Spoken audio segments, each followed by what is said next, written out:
O mga boss, dahil sa pag-iingay natin, sumagot mismo si Heart Evangelista para ipagtanggol si Cheese Escudero. Sabi niya, sabi daw ni Cheese, hindi naman daw babawasan, hindi lang dadagdagan yung holidays ng mga manggagawa. Heart, kahit tignan at pakinggan mong buo yung sinabi nung mister mo na si Cheese Escudero, ang sabi niya, lilimitahan, pinag-aaralan. Yan tungkol sa holiday na ini-enjoy ng mga manggagawa. Ano pa bang ibig sabihin nun? Ano pang mas lilinaw doon? Gustong pakialaman ni Cheese Escudero at ng mga senador yung holidays. Kaya mali ang mister mo, tsaka yung mga senador na sumusuporta sa walang kwenta na panukala na yan. Kung talagang concerned si Cheese at yung mga senador sa competitiveness at productivity ng mga manggagawa, huwag niyong pagdiskitahan yung holidays. Alam niyo ang dapat na gawin? Itaas niyo yung sahod ng mga manggagawa.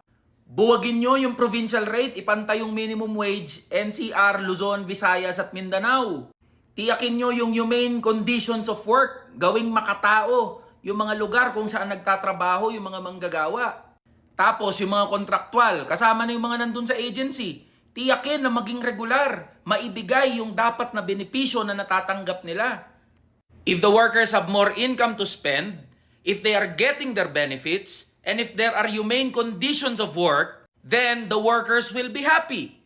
If the workers are happy, then the workplaces will be happy also. If the workers and workplaces are happy, then it will translate to more productivity and competitiveness of our workers. Yan dapat ang iniisip ni Cheese Escudero at ng mga senador. Kaya Miss Heart, salamat at napanood nyo yung video ko, napanood nyo yung pag-iingay ng mga manggagawa. Pakisabi po sa mister nyo na si Cheese Escudero, huwag niya nang pagdiskitahan yung holidays. Maraming issue na dapat pagtuunan, lalong-lalo na sa buhay ng mga manggagawa.